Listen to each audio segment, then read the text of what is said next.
Olá pessoal, boa noite. Hoje nós vamos falar de um assunto mais leve do que o que a gente costuma fazer, né?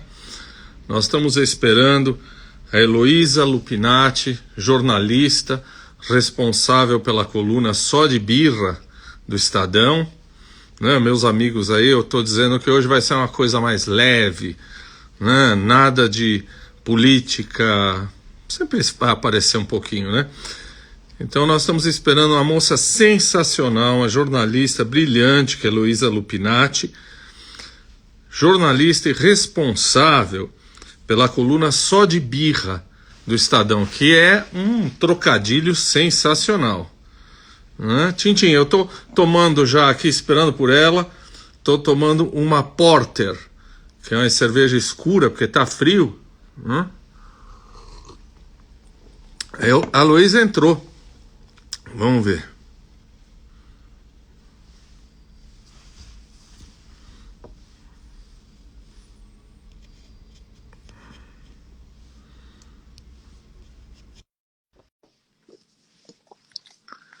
Ives, Alicia, meus amigos, tudo bem?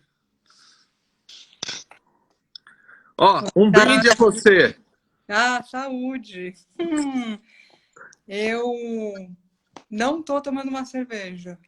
Olha, eu estou tomando uma Porter, que depois você vai Excelente explicar. escolha. Não é para esse frio? Muito boa.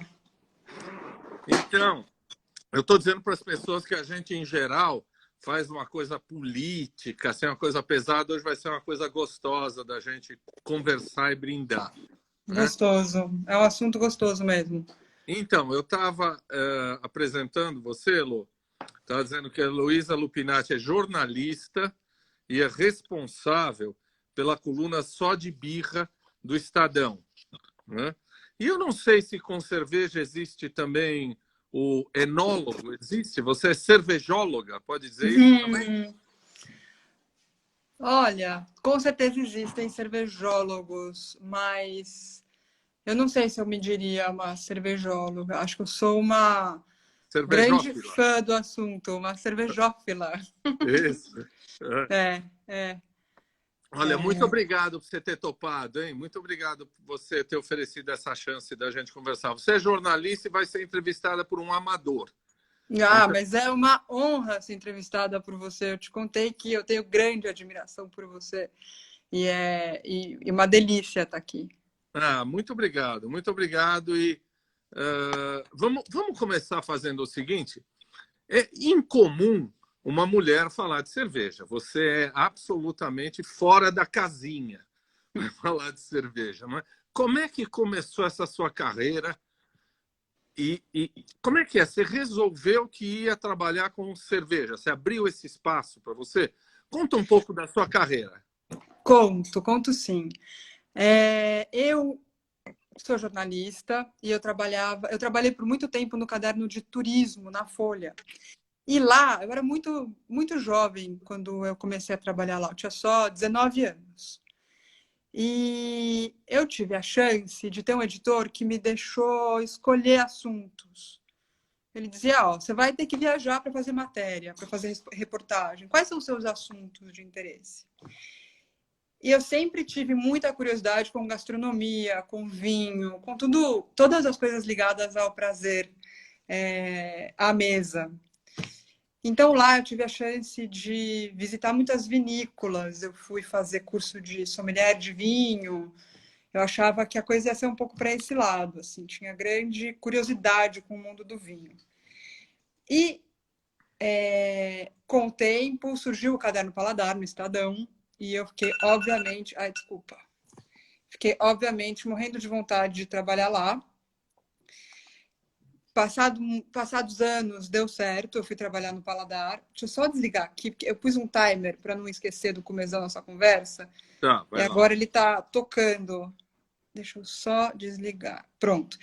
E aí, bom, eu estava lá trabalhando no Estadão, tentando achar um jeito de ir para o Paladar, que era o que eu queria fazer, e querendo ficar mais perto do Luiz Horta, porque eu tenho e tinha, obviamente, grande admiração e muita vontade de aprender com. Uhum. E aí surgiu, mas olha que coisa mais, parece uma bobagem, mas eu trabalhava no caderno de tecnologia digital, cultura digital, chamava Link. Era muito legal. E um dia eu estava passando no corredor assim com o editor do Link e a Patrícia Ferraz, editora do Paladar, virou para ele, como você falou, né? Essa coisa da cerveja estar associada ao universo mais masculino, assim. Ela virou para ele e falou: Ô, Matias, você gosta de cerveja? Tem uma viagem aqui para República Tcheca. E aí o Matias falou assim: olha, eu não gosto, mas a Elô, eu estava atrás, assim, ele falou: a Elô gosta muito. E aí fui para a República Tcheca. Fazer uma matéria de cerveja, que é uma coisa que, obviamente, eu gostava muito, tomava, já tinha essa curiosidade, mas nunca tinha me dedicado tanto quanto, por exemplo, já tinha me dedicado a vinho e gastronomia no geral, assim, de tentar entender melhor. Tive muita sorte de chegar lá e conhecer um cara muito entendido, estava no mesmo grupo, assim, e que teve a paciência de me explicar as coisas e me levar nos lugares, além, óbvio, dos lugares que já tinha uma programação feita mesmo para mostrar a cerveja da República Tcheca. Enfim, quando eu voltei, fiz matéria empolgadíssima, super interessante, ainda mais o berço da Pilsen, essa cerveja Pilsen tão... Urquell, né? Exato. Hum. Puxa, que sorte, né, que eu tive. Começar, assim, na fonte original da Pilsner. E aí eu voltei muito encantada e muito determinada a conhecer mais e a tentar me enfiar um pouco nesse assunto. E as coisas foram caminhando naturalmente. Pouco tempo depois, eu finalmente fui trabalhar no Caderno Paladar como editora assistente. Fiquei lá muitos anos cuidando um pouco de tudo. E depois, há 7 anos, eu assumi a coluna. Então, eu tive esse intervalinho, assim, entre essa viagem e assumir a coluna, eu tive um intervalinho aí de um pouco mais de um ano, em que eu pude começar a estudar, porque a gente começa, né, a estudar. É um universo muito vasto. Estou estudando até hoje e acho que todo mundo que estuda e gosta de cerveja sabe que é um pouco inesgotável. Assim, quanto mais, como Uhum. todos os assuntos, na verdade, né? Não tem um assunto que se esgote. Mas foi mais ou menos assim, foi um pouco na sorte, mas dentro desse universo que sempre me agradou muito, que é entender esse prazer que acontece na mesa, compartilhando, comendo e bebendo coisas gostosas. Bom, foi um prazer te rever, porque acho que a gente se conheceu no Paladar. Você era uma criança, né? Então, vamos homenagear também o Luiz Horta, que é o nosso padrinho da live aqui, né?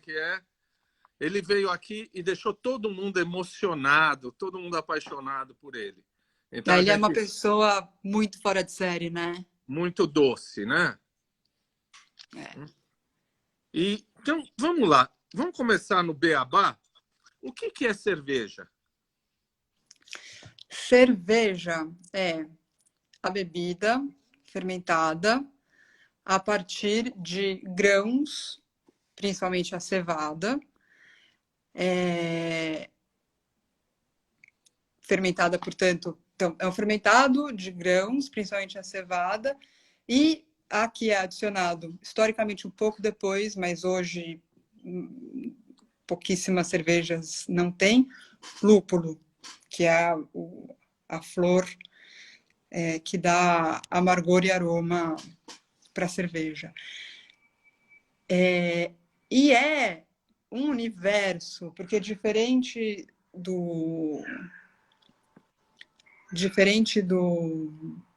outras bebidas que têm regras muito rígidas, a cerveja ela é muito flexível. Ela é majoritariamente de cevada, mas ela pode ter aveia, ela pode ter centeio, ela pode ter Arroz, trigo, né? arroz, milho, ela pode ter adição de frutas, ela pode ter adição do que você imaginar. Imagina, tem cerveja que leva ostra, tem Sabia. os aditivos cervejeiros, eles são. É uma bebida que realmente tem muito potencial gastronômico, porque ela é uma receita muito aberta. Claro que você tem as fórmulas muito tradicionais, você tem as escolas cervejeiras que seguem fórmulas bastante tradicionais, mas você também tem uma possibilidade infinita de exploração de sabores. Tá. A fórmula tradicional, então, é água, lúpulo e cevada. Tá.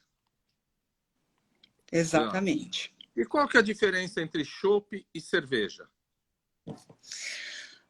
Olha, essa é uma pergunta que sempre me deixou muito intrigada. Existe uma diferença que tem a ver com o processo de engarrafamento, que tem a ver com pasteurização dessa bebida para ela poder ser acondicionada na, na garrafa e ter uma durabilidade maior, que é a pasteurização.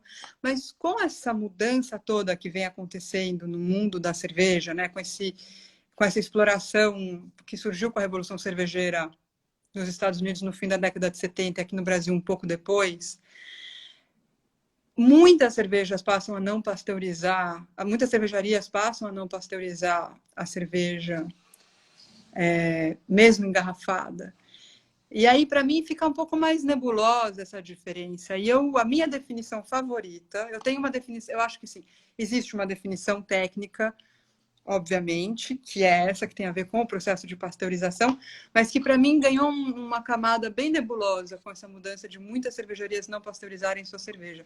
E aí eu fico com a definição que quem me falou foi o Paulo Almeida, que é o dono do Empório Alto dos Pinheiros, que para ele é assim, lá no EAP, que putz, é uma referência para quem gosta de cerveja, você tem a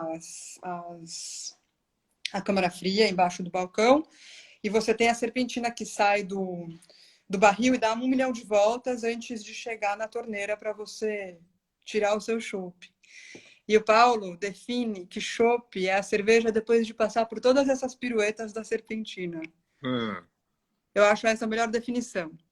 A mais divertida, pelo menos. Mas essas piruetas todas, essa serpentina toda, dá algum gosto especial? A gente sempre ouviu falar, não tem problema nenhum falar, lá do Pinguim de Ribeirão Preto, que vem de longe, vem. Essa serpentina muda alguma coisa? Dá mais frescor, alguma coisa? Não, eu acho que o barato do chopp, o motivo pelo qual ele é tão gostoso e tão especial, e o motivo pelo qual o chopp do Pinguim é tão especial, ou quando você tem a sorte de ir até Pilsner, tem um bar do lado da Pilsner Urquell que vende... É o melhor chopp que eu já tomei, provavelmente. Saiu da fábrica e engata ali.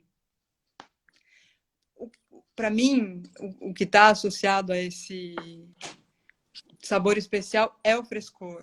É esse barril que saiu há menos tempo da cervejaria, que foi engatado ali antes de ontem, ou hoje, ou agora mesmo, e que você tem poucos dias, no fundo, para tomar.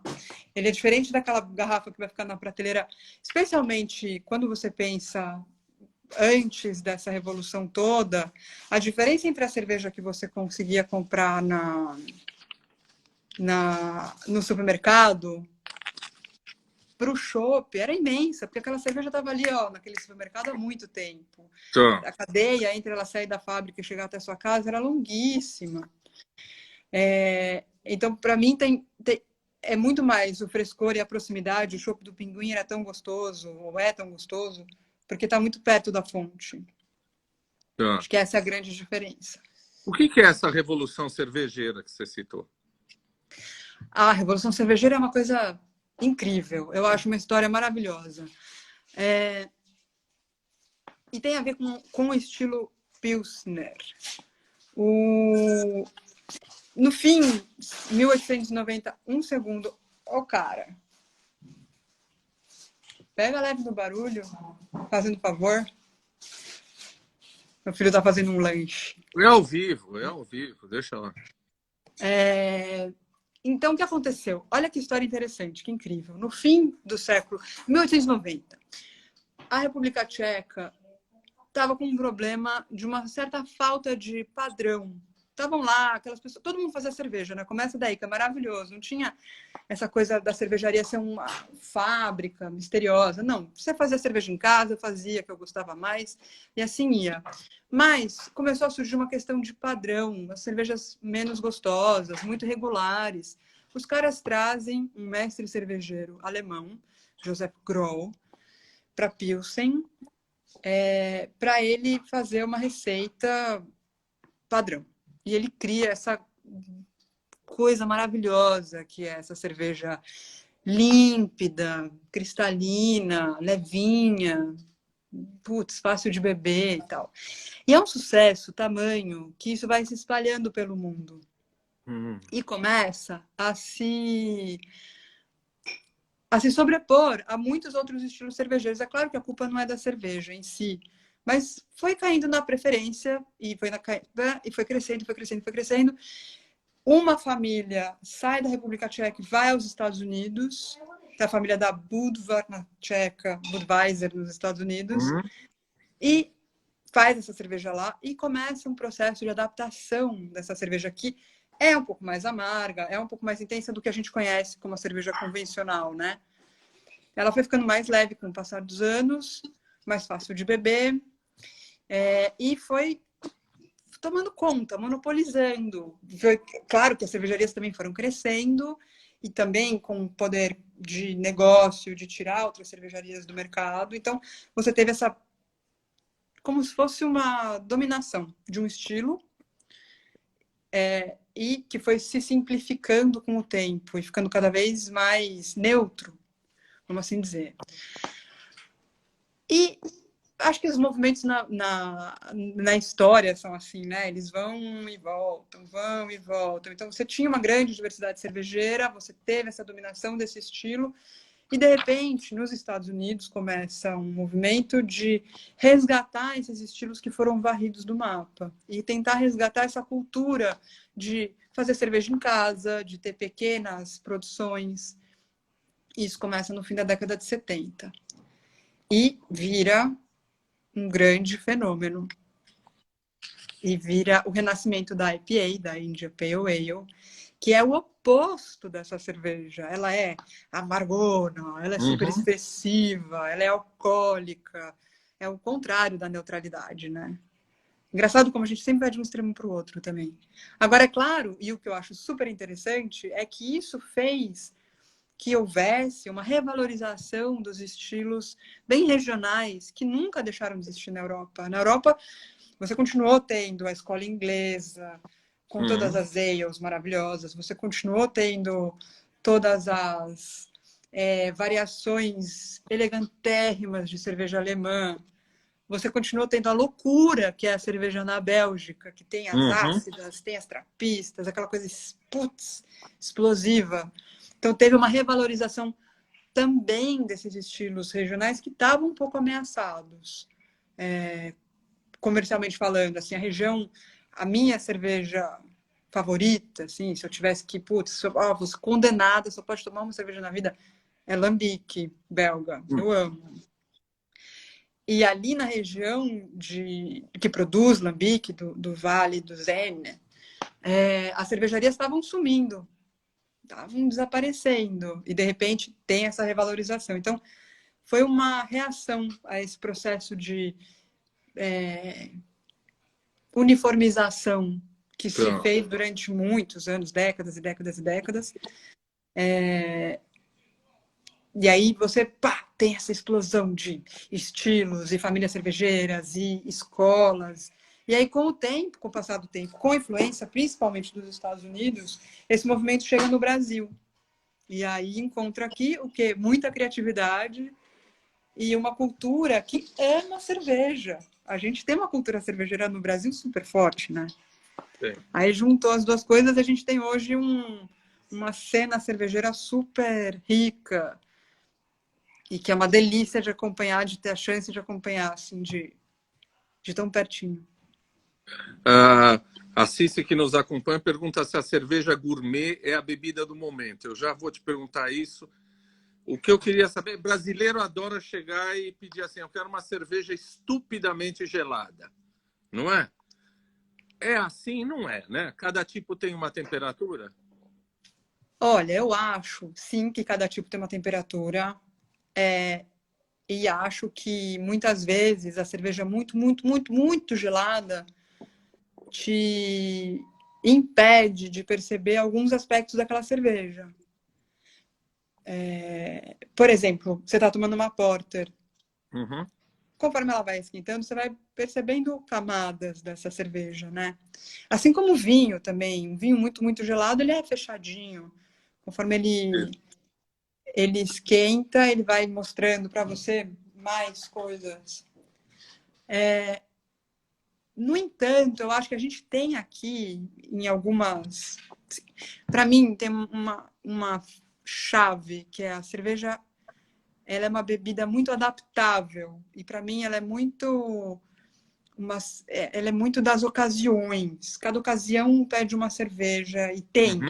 Essa é a grande mágica. Tem uma cerveja para cada ocasião.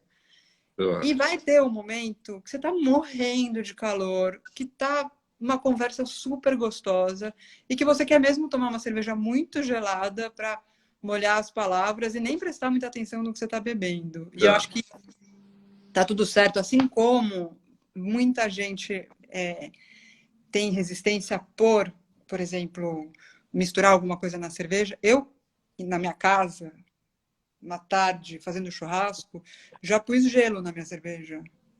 Ah, quero tomar aqui uma cerveja, não vou prestar tanta atenção nela. Ela vai ficar gostosa igual. Eu vou tomar rápido a ponto desse gelo não derreter. Tá. Eu acho que ela tem uma elasticidade que é muito, muito legal. E tem um momento da cerveja estupidamente gelada que você vai perder um pouquinho de complexidade. E tem um momento que você vai sentar ali e prestar toda a atenção do mundo naquele copo e ver a evolução dessa cerveja conforme ela for esquentando e tomar cuidado com a temperatura do serviço que tem. As cervejas têm diferentes temperaturas de serviço e tem diferentes copos, uns mais adequados para esses estilos, outros para aqueles. Mas acho que tem, por ser uma cerveja que está tão ligada com esse nosso estilo de muita conversa, muitas horas à mesa, batendo papo, tereré, eu acho que também tem esse lugar mais informal da cerveja que tem que estar gelada mesmo e que está num copo ali de boteco e tá tudo bem. Tá. Com vinho, tem a hora de degustar o vinho e tem a hora que você vai pegar um branco bem gelado e chama de vinho de piscina, que é para tomar gelado de qualquer jeito, não é isso? É bem isso. Ó, estão dizendo gelo na cerveja, vale Eu sei que é tudo, não é? chocante, eu sei que é chocante, mas às vezes funciona, não é toda hora. E é só quando ela não tá gelada. Mas vai na minha, se a cerveja estiver meio assim, quente, ó, pá. O Alexandre Troia, que é meu sócio naquele livrinho de brincadeira que eu mandei para você, ele está perguntando assim: tem algum desses tipos de cerveja que caiu no gosto da mulher brasileira? Qual é o gosto? O que a mulher gosta de beber? Não vai dizer que é Olha, caracu. não, eu tenho certeza que é tudo. Você falou esse negócio existe uma imagem, né, de que cerveja é uma bebida mais masculina. Mas se você olha para o mercado cervejeiro hoje, é impressionante como ele é muito ocupado por mulheres e em posições muito centrais. Então, por exemplo, uma coisa que me chama muito a atenção é que você tem as grandes. Você tem em São Paulo, no Brasil, alguns grandes centros de formação de profissionais da cerveja e de apreciadores da cerveja. São escolas. Escolas como o Instituto Brasileiro da Cerveja, como a Dömens, que aqui tem uma parceria com o Senac. Nem sei como é que está essa história, se ainda é com o Senac, mas tem uma presença super forte. Você tem a Science of a Beer, que também é uma escola de formação cervejeira, em todas elas. Quem lidera é uma mulher. É a Silene Saurina Dömens, é a Kátia Zanata, no Instituto Brasileiro da Cerveja, é a Amanda Reitenbach, no Science of a Beer. Tem também uma mulher maravilhosa, Tatiana Spoges, que anos atrás, acho que 6, se eu não me engano, foi a primeira brasileira a ficar entre as melhores sommeliers do mundo de cerveja. Ficou em terceiro lugar na competição mundial. Você tem... uma cervejaria no estado de São Paulo, uma das principais cervejarias que a gente tem hoje em termos de escala de produção e de representatividade assim, no mercado, que chama Dádiva, cuja dona é a Luísa Tolosa. Então, existe, eu acho, que por conta do tanto de anos que a gente viveu numa cultura cervejeira muito brameira ali, né? Propaganda de cerveja, era um monte de homem com uma mulher gostosa servindo ali uma cerveja que outra ali. Isso mudou radicalmente com a Revolução Cervejeira. A Revolução Cervejeira, ela traz a mulher para o centro do universo cervejeiro.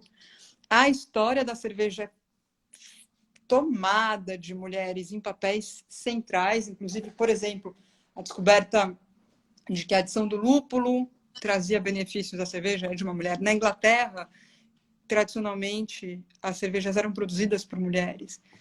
Então, nesse mundo um pouco mais pós-revolução cervejeira, as mulheres ocupam uma posição bem mais equilibrada e tomam todas as cervejas.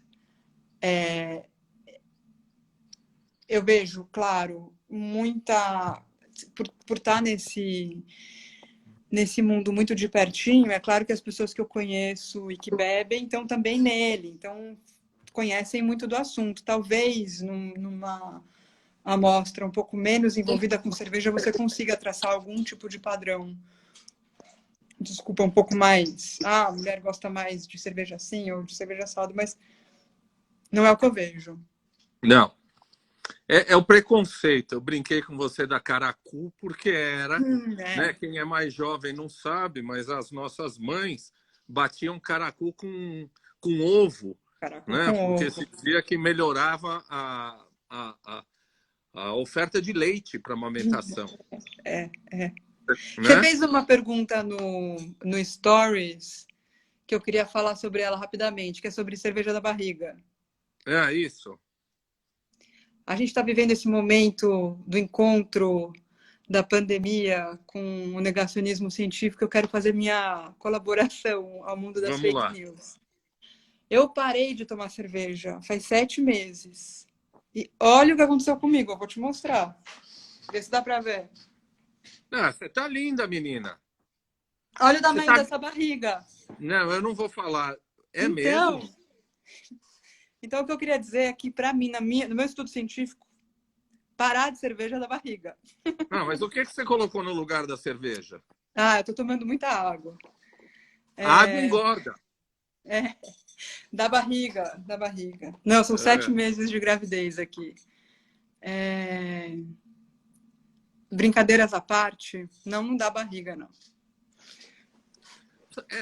O número de calorias depende do quanto você toma de cerveja, não é? Exato. É que os caras não ficam numa taça, num copo. Aliás, fala de copo. Esse copo aqui que eu tenho. Os copos oferecem um conforto maior para cada tipo, um aroma maior. Os copos... Tem aquele tulipa, não é? Tem aquele copo assim. Tem vários tipos de copo, não tem? Tem. Tem. Obrigada. A Ju tá me dando parabéns. Obrigada, Ju. Eu tô muito feliz. Tem uma regrinha muito simples, que é os copos mais fininhos, tipo a tulipa, eles são mais adequados para você tomar cervejas mais levinhas, mais refrescantes, mais solares. E os copos mais bojudos, como esse que você está usando, eles são mais adequados para cervejas mais encorpadas, mais densas, assim. Eu acho que faz diferença. Eu tomo cuidado com o copo que eu vou servir ou que eu vou tomar quando voltar a tomar, para cervejas muito especiais e para esse momento de prestar atenção. Não acho que... Tem uma coisa, muita gente pergunta isso na coluna ou para mim, direto, assim, tipo, eu queria experimentar mais, mas, poxa, é tão caro, e aí você tem que ter os copos. E eu sempre falo assim, você precisa ter uma boa taça. Eu acho que até uma taça de vinho, que seja legal ali, que você consiga comprar uma tacinha joia, já tá bom. já vai fazer uma diferença em relação a usar um copo mais normal. Agora, se você quer mergulhar mesmo no mundo cervejeiro, assim, você tem uma cultura de copos que é um universo em si, assim, e que tem grande força, especialmente na Bélgica.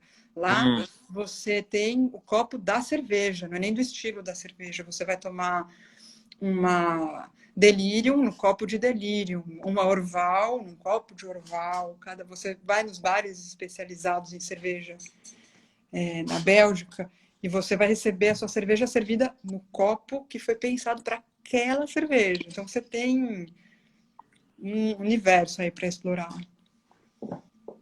Elo, deixa eu me refazer da falta de educação, porque você levantou e mostrou a barriga assim. Vou mostrar de novo, dá muito para ver que eu tô E aí grávida. eu ia falar, nossa, ela tá grávida, mas eu já desci fora com outras pessoas e não estava grávida.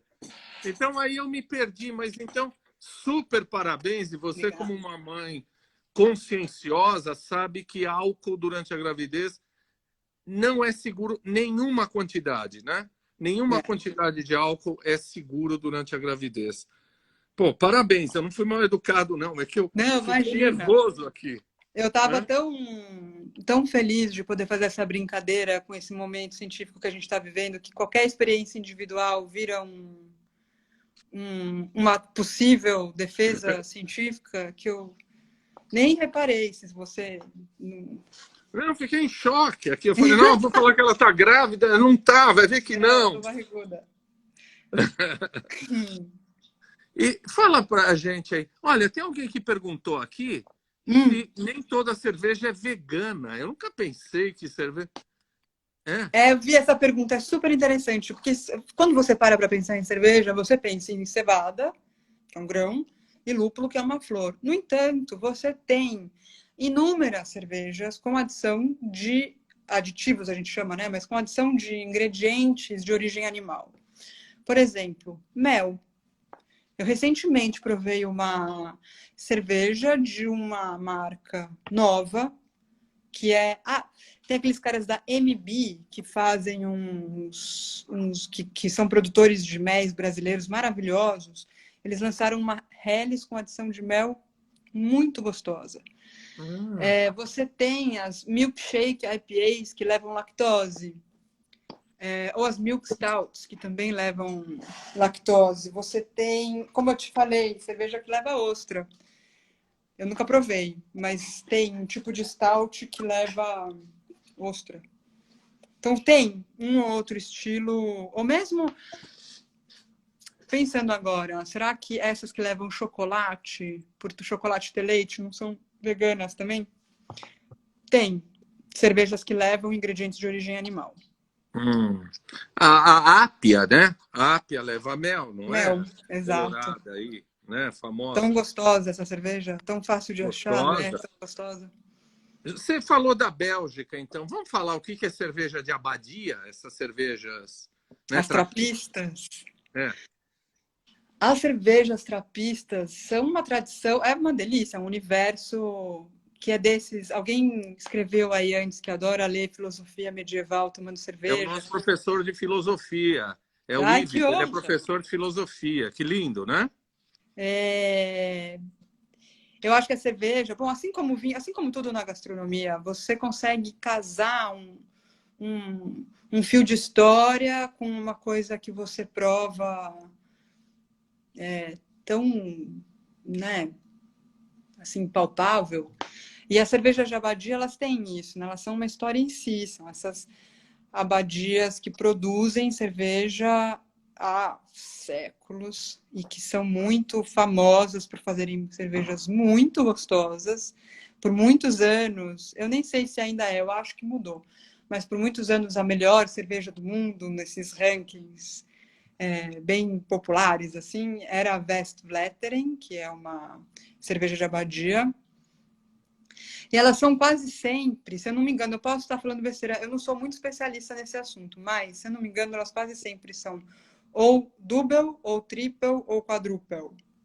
São os estilos tradicionais de abadia. Se bem que eu sei que tem uma trapista americana, que é uma blonde.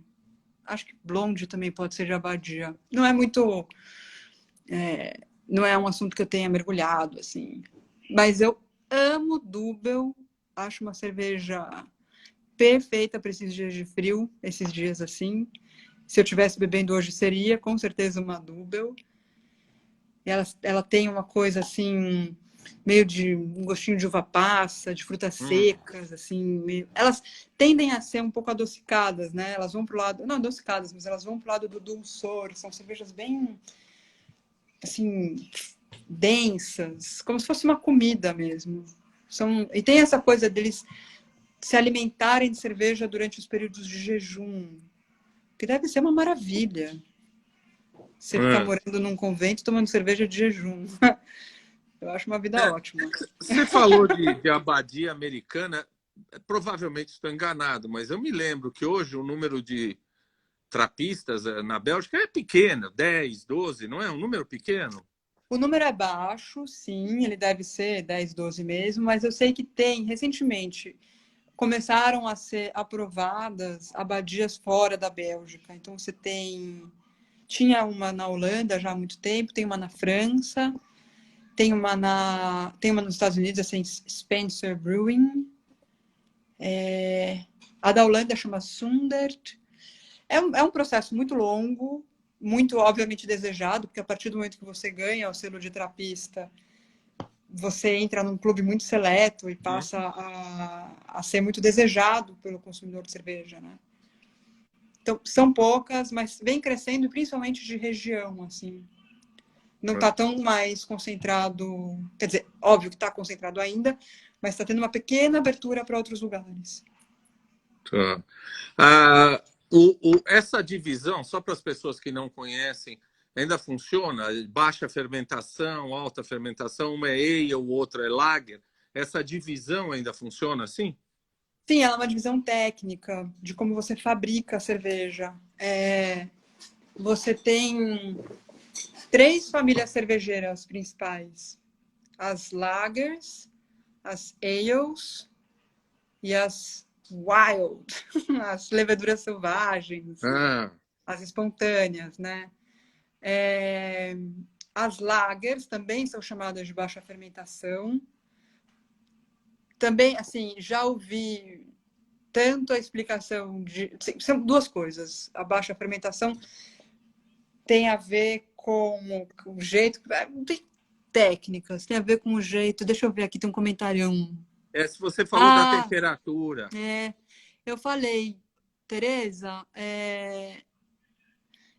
só para você não ficar sem resposta, eu acho que tem cerveja que você pode tomar super gelada, assim, e aproveitar quando tiver muito calor. E tem cerveja que você vai querer tomar um pouco mais aquecidinha para você poder sentir melhor toda a complexidade dela.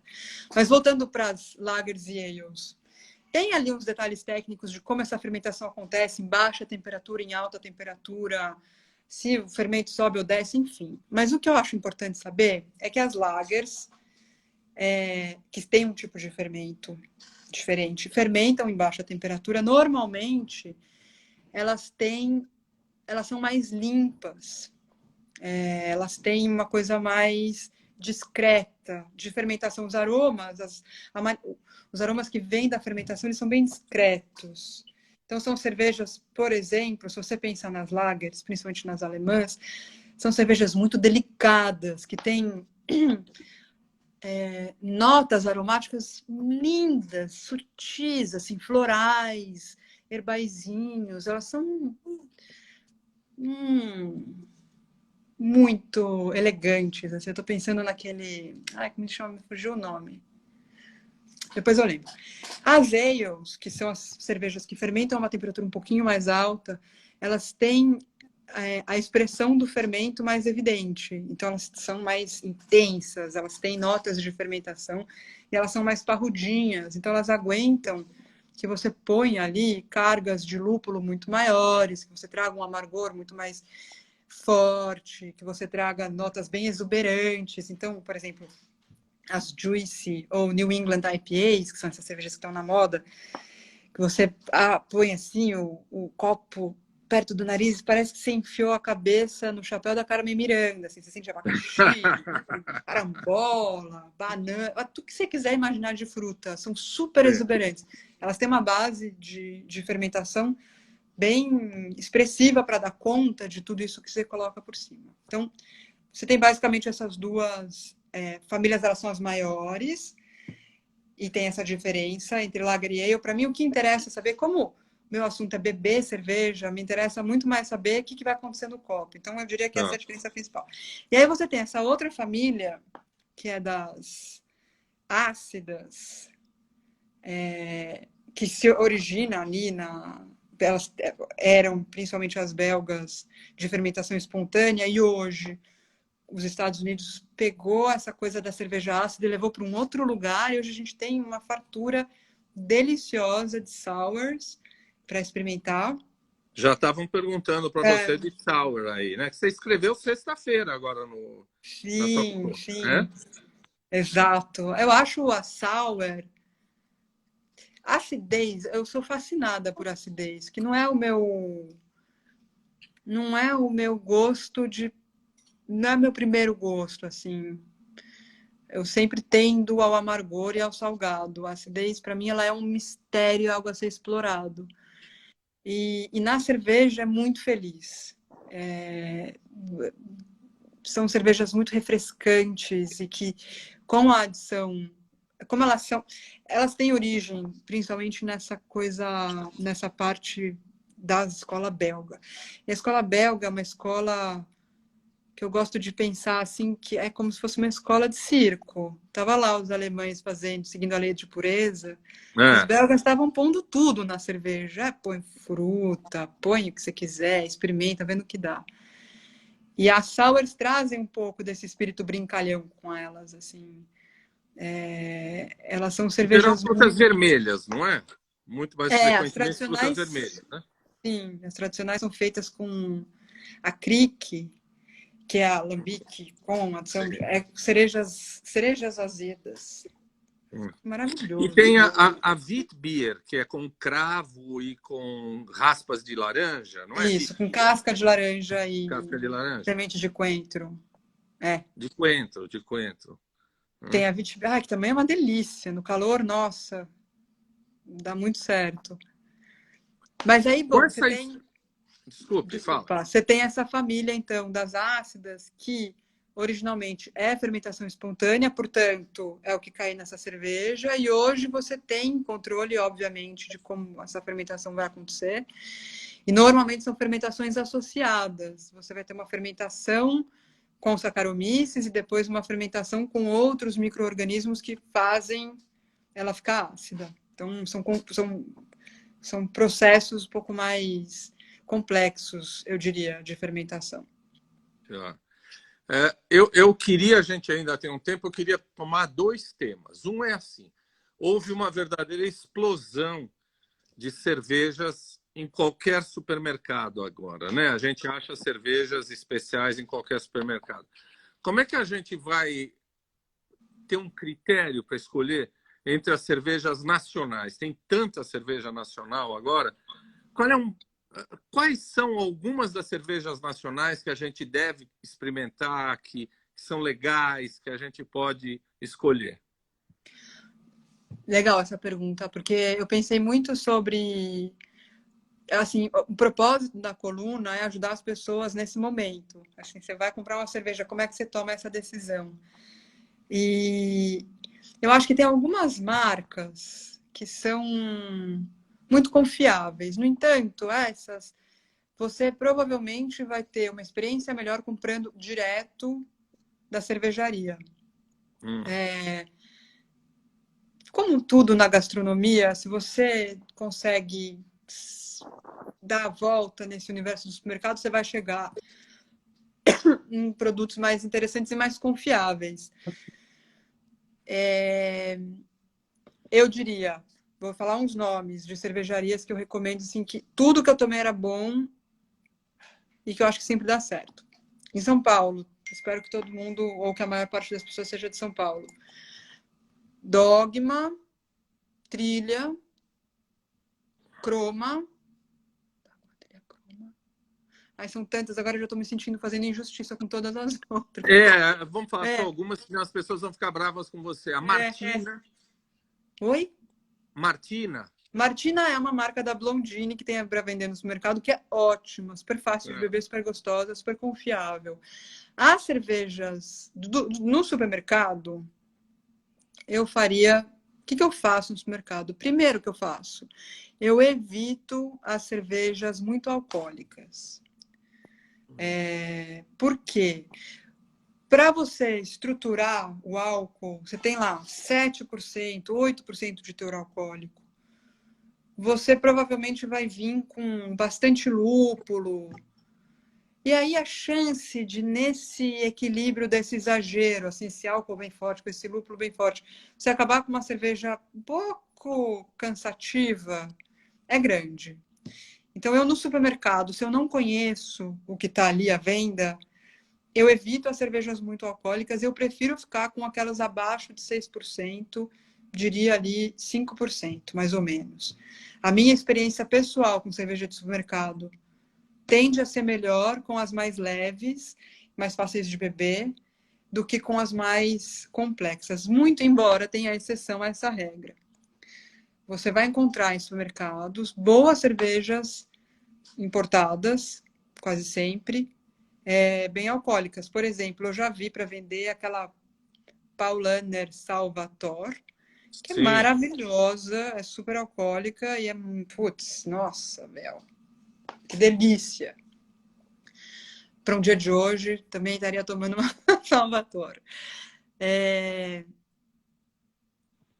Agora, as marcas bem comerciais, assim, se for pensar, por exemplo, a Colorado, a Vals, que ambas foram compradas pela Ambev e que são fartamente... Patagônia, que é aquela cerveja argentina da Ambev. Argentina, né? Elas todas são uma delícia. E, claro, não vão ampliar a sua percepção. As da Val até podem trazer uma experiência gastronômica incrível. Mas elas são cervejas muito gostosas que resolvem muitas ocasiões. Por exemplo, a Patagônia tem uma cerveja bem grande, assim, uma Amber Lager. Sim, é Que maravilhosa. A cor dela, caramelo, é maravilhosa, né? para mim, a minha cerveja, assim, é a minha cerveja favorita para churrasco em dia que não está calor. Sensacional, Tá gosto aquele dessa cerveja. churrasco que você faz assim no começo do outono, que é uma delícia. Patagônia Amber Lager. Ela é perfeita. A Demoiselle da Colorado, que é aquela... Eu não me lembro mais qual que é a base Chocolate, né? dela, mas... Não, café. Uma que leva adição de café. A Preta. Demoiselle é café, ela tem outra que é chocolate, mas a É. Demoiselle é café, Nossa, como eu gosto dessa cerveja também. Ela é sempre gostosa, sempre confiável. Hoegaarden, que você compra no supermercado também. É uma Essa é delícia. Witbier, né? Essa é Witbier. Tem algumas Vedete, né? perguntas para você. Tem Vamos algumas ver. perguntas para você, rapidão aqui. O Edivar, que é nosso amigo, diz assim: você já respondeu isso, mas para a gente ir mais. As cervejas belgas e americanas são as mais valorizadas, por quê? E a Norma pergunta: tem alguma brasileira que se compare com as belgas? Acho que meio rápido para a gente falar de harmonização. Vamos, rapidão. As belgas e as americanas são as que estão mais na moda, sim. Especialmente por serem essas mais brincalhonas e experimentais. Dentro dessa onda da Revolução Cervejeira, a experimentação ganhou muita valorização. E tem uma história, um outro dia a gente conversa sobre, que é o Michael Jackson, que era o grande escritor de cerveja, não o cantor, escritor de Sim. cerveja. Ele tinha um fascínio pelas cervejas belgas e isso se espalhou pelo mundo cervejeiro. Então, existe um carinho especial por essas duas escolas. Mas não tem como entender de cerveja se você não olhar também para a Alemanha e para a Inglaterra, pelo menos. E para a Alemanha, República Tcheca e Inglaterra. Porque essas coisas juntas, elas fazem um sentido muito grande. A Inglaterra e a Alemanha são baseadas no equilíbrio e fazem cervejas muito equilibradas e muito elegantes. E a Bélgica e os Estados Unidos são mais exagerados e brincalhões. Então, essa junção do equilíbrio dessas duas escolas com essa brincadeira toda dessas é que faz esse universo ser tão rico. Belga no Brasil tem Duas cervejarias, se você gosta dessa coisa belga, tô falando das ácidas e da experimentação, você vai amar Zalaz e Coisa Linda. Coisa Linda, Florianópolis, Zalaz, interior, nunca lembro se é Minas ou São Paulo. A Zalaz fica numa fazenda, faz cervejas, putz, inacreditavelmente belgas, e a Coisa Linda fica na praia. Bom, duas ótimas referências para quem gosta de escola belga. Se for uma coisa mais para o universo trapista, eu ainda acho que a Vals é a melhor, é o que a gente tem de melhor. A Dubel da Vals eu acho deliciosa, inclusive já foi muito premiada. Tem uma É uma curva cerveja passa dela, não é? consistente. A Vals tem uma curva passa. Tem, leva adição de uva passa. Tem que lembrar também a Guinness, né? Que é um símbolo nacional da Irlanda, não é? Que é uma delícia e que quem não... Porque, assim, para mim é formador. Tomar Guinness é um dos primeiros passos que todo mundo da nossa geração, e aí todo mundo que é um pouco mais velho é da mesma geração cervejeira, porque é o que, né, é o que tinha aqui. Todo mundo passou pela Guinness, assim como todo mundo passou pelas Witch, pelas Weizen, servidas naqueles copos imensos, assim, né? Acho uma delícia. Agora a gente tem... Desculpa. Fala à A vontade. gente tem boas stouts levíssimas como a Guinness, porque acho que a Guinness tem essa graça de ser uma stout com aquele torrado, assim, mas de ser uma cerveja muito leve, né? Ela não é uma cerveja mais densa e pesada. Ela é uma cerveja que você consegue tomar um montão, bem levinha. A Guinness? Uhum. Eu Ela não sempre achei que alcoólica. tomando a Guinness eu não precisava comer depois, porque ela dá uma... Você fica assim um chumbo, você afunda Porque ela tem depois de aquela tomar uma Guinness. textura, né? Engraçado. Bom, a gente tem boas stouts muito leves no Brasil. A minha favorita, ou uma das minhas favoritas, para não ser injusta, é uma Dry Stout da cervejaria Tarantino, que tem incríveis 3% de álcool. É baixíssima a quantidade de álcool. O teor alcoólico dela é baixíssimo. E é uma cerveja muito feliz, assim, muito gostosa. Para quem gosta de Guinness, eu acho que é uma boa. Dá alguns lugares, então, porque cada coluna sua tem 10 cervejas diferentes de lugares diferentes. Agora é um mundo cervejas brasileiras. No supermercado a gente acha meia dúzia. Cita alguns lugares que a gente pode achar essa grande quantidade, ou pelo menos algumas dessas que você está citando. Bom, para mim, tem a Meca, que é o Empório Alto dos Pinheiros. Porque lá você tem uma variedade muito grande, você tem uma curadoria muito cuidadosa, e você pode, assim, é incrível o que tem lá. Eu já levei muitas pessoas do mundo cervejeiro de outros países visitar o EAP. As pessoas não acreditam no acesso que a gente tem a cervejas de todo mundo. Enfim, é incrível. E atualmente, com essa situação de pandemia, eles têm um sistema de delivery super eficiente. O site tem lá a lista de cervejas, você escolhe, manda um WhatsApp, eles separam, te passam o valor, você paga, entregam, né? E você paga em casa, enfim, é muito mais fácil. Pelo menos para mim, eu não dirijo. É muito mais fácil comprar cerveja hoje, que eu não posso beber, do que era antes, que esses lugares não tinham delivery. Então, o Empório Altos Pinheiros acho que é uma referência super importante, assim. Tá. Agora, várias vezes as pessoas me pedem endereço. Acho que tem uma coisa assim, o melhor lugar para você comprar cerveja é um lugar que você possa ir, que seja perto da sua casa. Então, o negócio... Existem hoje centenas de lojas cervejeiras com maior ou menor variedade, mas espalhados pelos bairros. E o mais gostoso é você conhecer alguém ali, você se apresentar, dizer mais ou menos do que você gosta, porque assim, faz 7 anos que meu trabalho é tomar cerveja para escrever a coluna. E toda vez que eu entro num EAP da vida, por exemplo, eu não conheço metade do que está lá. Porque é muita coisa, é muita novidade. E é difícil você conseguir seguir esse mundo de pertinho mesmo, assim, saber tudo. Então é bom ter alguém que conheça seu gosto e que te fale, ó, isso aqui você vai gostar, pode levar essa. Tá. É nessa relação que vão surgir as melhores compras, Tem eu duas acho. bebidas alcoólicas que eu acho que fazem parzinho tão legal com cerveja. Você tomar saquê com cerveja, quando está tomando comida japonesa, e Steinegger, lá naqueles Biergarten. São duas bebidas alcoólicas que combinam um pouco com cerveja, não combina? Super, eu quero adicionar uma que eu adoro, adorava e vou adorar no futuro. É. Cachaça. Ai, acho tão Cachaça, gostoso. claro. Como eu esqueci da Aquela coisa cachaça, bem. claro. Pra mim é bem mineiro, assim, né? Você abre a cerveja e aí você pede uma cachaçinha, aquela que fica rodando a mesa aqui, provavelmente não vai mais poder rodar a mesa. Tem toda a razão. Agora vamos pensar o seguinte: a gente vai servir um jantar, todo mundo aí vai servir um jantar. Vamos harmonizar então cerveja com uma entrada. Vai vir uns frios, uns queijos, sei lá, de entrada. O que que a gente vai tomar de cerveja? Poxa Canapé, sei vida. lá, alguma coisa de entrada. Mortadela, que eu amo. Nossa, eu amo mortadela também. Ah, alguém perguntou, eu não sei se faz sentido tecnicamente de harmonização, mas alguém perguntou há pouco tempo da Kolsch, aquela cerveja típica de Cereja. Colônia, na Alemanha.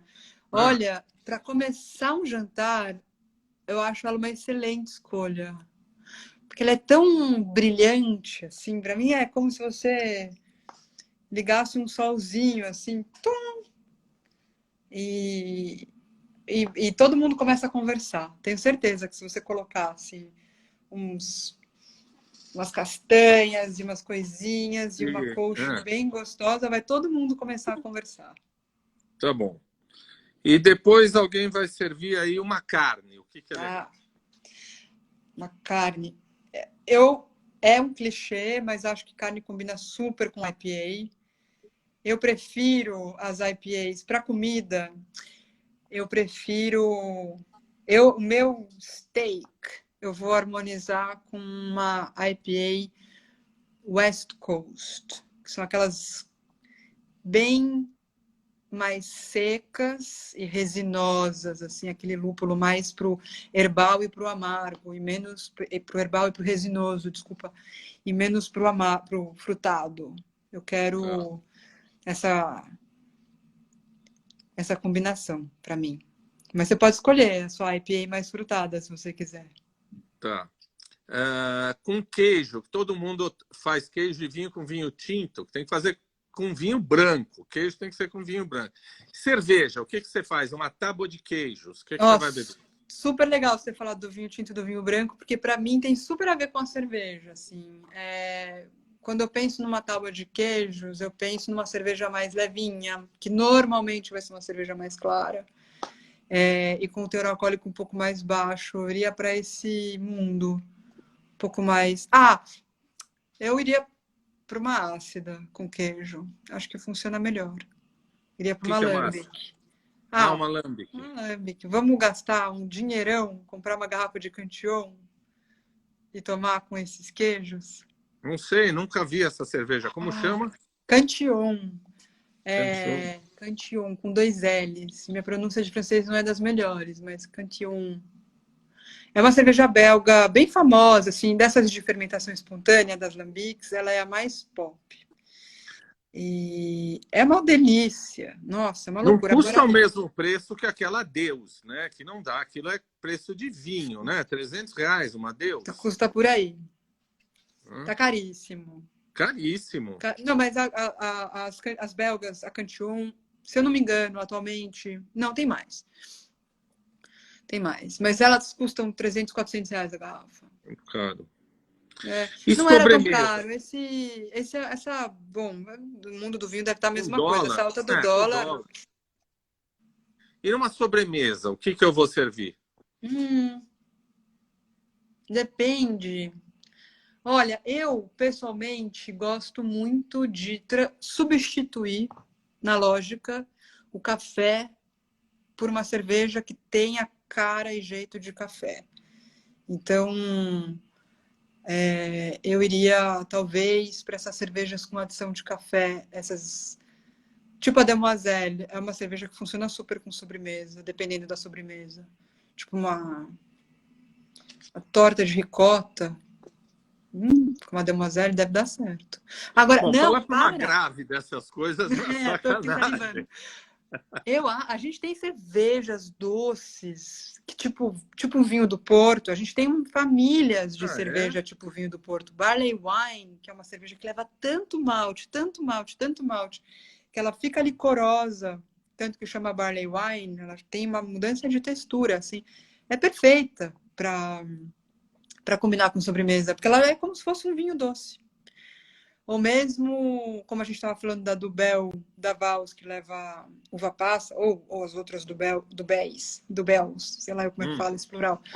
Elas têm essa cara já, um pouco mais de cerveja de sobremesa.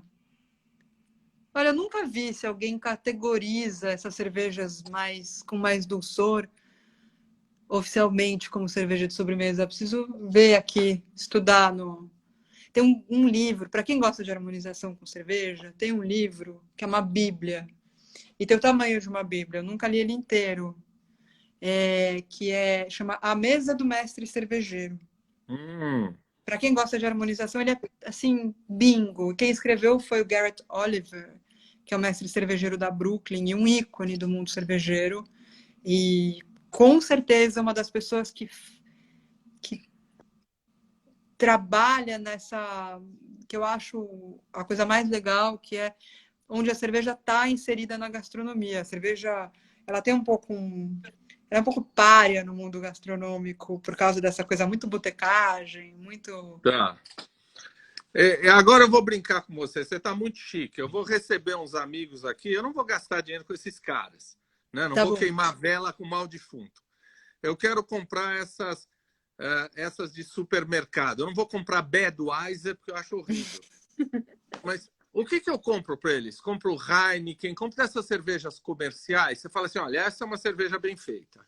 Meu, toda ação. Eu tomo É, muita Heineken, eu tomo muita Sol. Sabe aquela Sol da garrafa transparente? sei. Você põe limão? Não, não põe Stella limão. Artois. Engraçado. Eu acho que eu nunca nem pensei em pôr limão. Stella Artois, você compra? Compro. É que eu pessoalmente prefiro Heineken, porque, como eu disse, eu sou muito mais dos. Eu gosto das coisas mais secas e amargas. É até um desafio para mim, quando estou pensando na coluna e pensando no gosto das pessoas, eu tenho que fazer um exercício para sair um pouco desse lugar. O meu paladar é da. Eu tenho preferência por coisas bem secas, assim. Então, eu acho a Stella Artois um pouquinho adocicadinha, assim. Mas eu tomo. Adocicadinha. Eu acho ela um Tá. pouco mais doce que a Heineken. Pensando que elas são meio do mesmo. Elas são concorrentes diretas, né? Eu prefiro a Heineken. Sol eu acho uma delícia.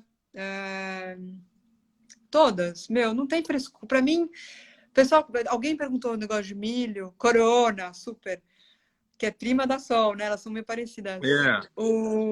A Lu tá falando da Catimba, meu, super cervejaria legal a Catimba.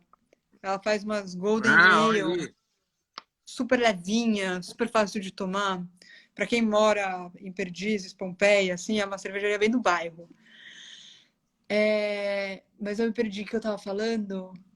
Alguém comentou lá atrás de milho.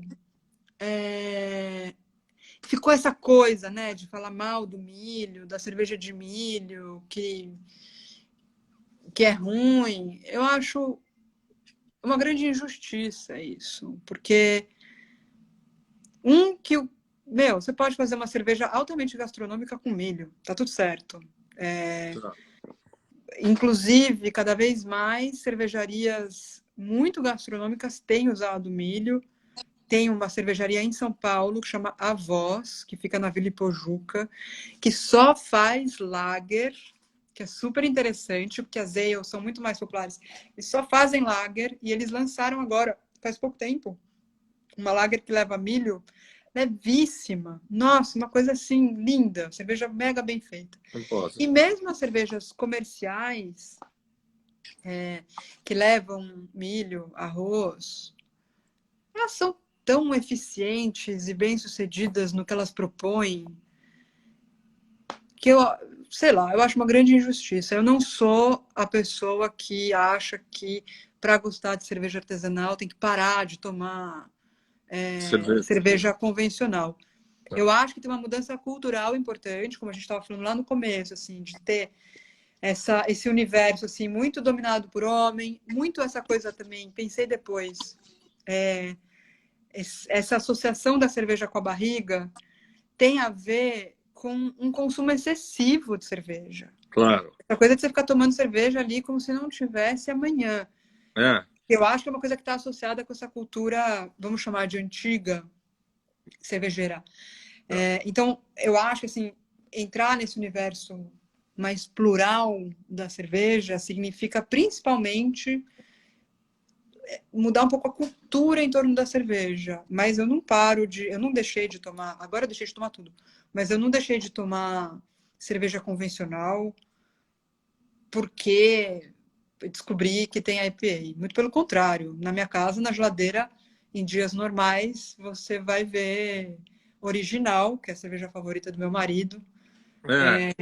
Nunca não tem, sempre vai ter. E se tiver calor, eu vou tomar uma original feliz da vida. Para os seus Olha, amigos é pode o comprar seguinte, todas essas. eu iria ficar conversando com você aqui até amanhã. Eu também. Acontece que às 8h30 da noite eu vou ter que fazer uma live sobre depressão, ansiedade e cardiologia. Nada a ver depois do que nós conversamos, né? Então, olha, sensacional. Para quando é o nenê ou a nenê? Menino, chega em dezembro. Então, que ele seja muito feliz com a mãe que ele tem, viu? Porque foi uma delícia conversar com você. E depois, lá para frente, a gente volta. Já tem nome? Ainda não. Tá Eu bom. quero que seja Minos. Igual Lady Minos? Creta. Claro, Eu claro. só não sei Tem nada bom pela Grécia. gosto. Esqueci de te falar isso. Queria ter te Tem bom falado isso bem no gosto. começo.